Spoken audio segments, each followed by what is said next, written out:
హైదరాబాద్లో నడిపే ప్రతి ఒక్క వాహనదారులకి ఒక సూచన, దయచేసి గమనించండి. ఈ రాష్ట్ర ముఖ్యమంత్రి వర్యులు చెప్పినట్టు ప్రతి ఒక్క రోడ్ల మీద 10 లక్షల నుంచి 20 లక్షల వాటర్ స్టోరేజ్ ఉండే బాయిలని, పెద్ద పెద్ద బాయిలని తోవి పెట్టిండంట రేవంత్ రెడ్డి గారు. మీరు పొరపాటున వాటిలో పడితే మీ మీద కేసులు అవుతాయి కాబట్టి దయచేసి రోడ్ల మీద జాగ్రత్తగా నడపండి. నేను ఇప్పుడు వాటర్ హార్వెస్టింగ్ వెల్స్ అని 10 లక్షల 20 లక్షల లీటర్ల నీళ్లను రోడ్ల మధ్యలోనే పెద్ద పెద్ద బావులు తయారు చేసి భూమిలో నీళ్లు ఇంకిపోయేటట్టు చేసి రోడ్ల మీదకి వచ్చే నీళ్లను భూమిలో పెద్ద బావులు తవ్వి దాంట్లలో నిల్వ చేసి భూమి గుంజుకునేటట్టు చేసిన ఇవ్వాలి. అట్లాగే ఈ రాష్ట్ర ముఖ్యమంత్రి రేవంత్ రెడ్డి గారికి కూడా సిటీలో హైదరాబాద్లో తెలంగాణ రాష్ట్రంలో చాలా కష్టపడతా ఉన్నారు.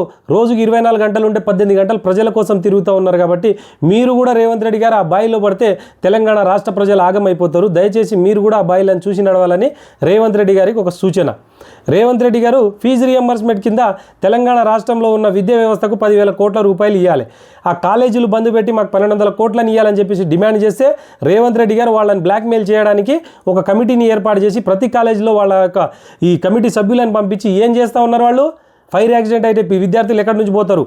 అసలు బెంచీలు సరిగా ఉన్నాయా? మీరు పెన్సిల్ తోటి రాస్తున్నారా? ఎల్ఈడి స్క్రీన్లు ఉన్నాయా? విద్యార్థులకు తాగడానికి వాటర్లు ఉన్నాయా? వాటర్ ఉంటే మినరల్ వాటరా, ఫిల్టర్ వాటరా? బాత్రూమ్లు ఉన్నాయా? బాత్రూమ్లు ఉంటే అబ్బాయిలకు అమ్మాయిలకు సపరేట్ ఉన్నాయా?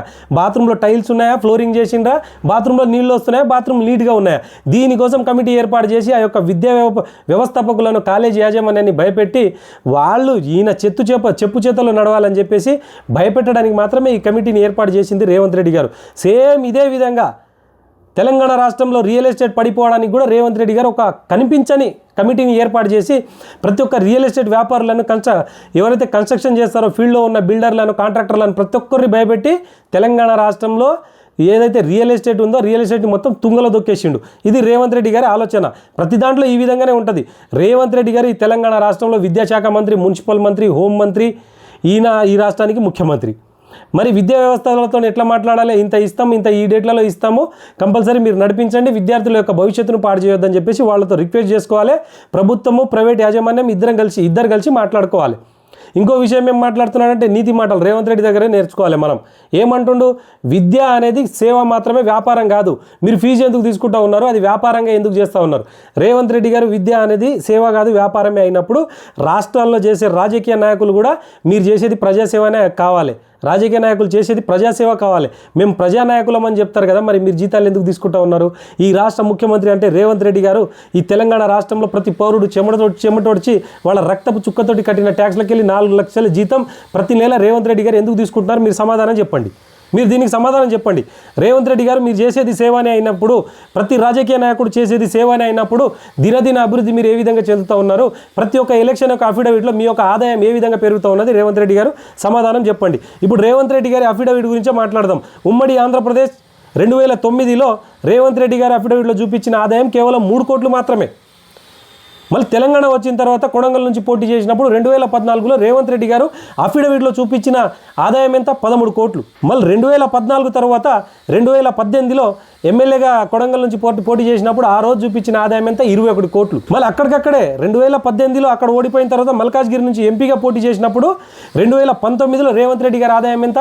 23 కోట్లు. తర్వాత 2023లో రేవంత్ రెడ్డి గారు పోటీ చేసినప్పుడు ఆయన ఆదాయం ఎంత? 30 కోట్ల రూపాయలు.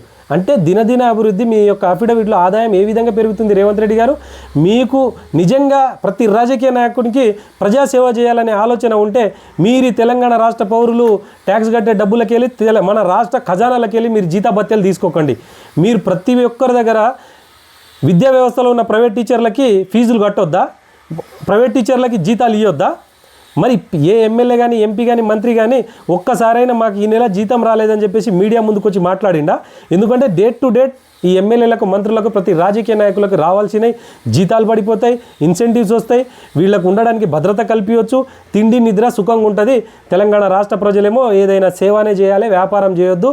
విద్యా వ్యవస్థ ఈరోజు సేవ, మీరు వ్యాపారం ఏ విధంగా చేస్తున్నారని నీతి మాటలు మాట్లాడుతూ ఉన్నారు ఈ రాష్ట్ర ముఖ్యమంత్రి. మన దౌర్భాగ్యం.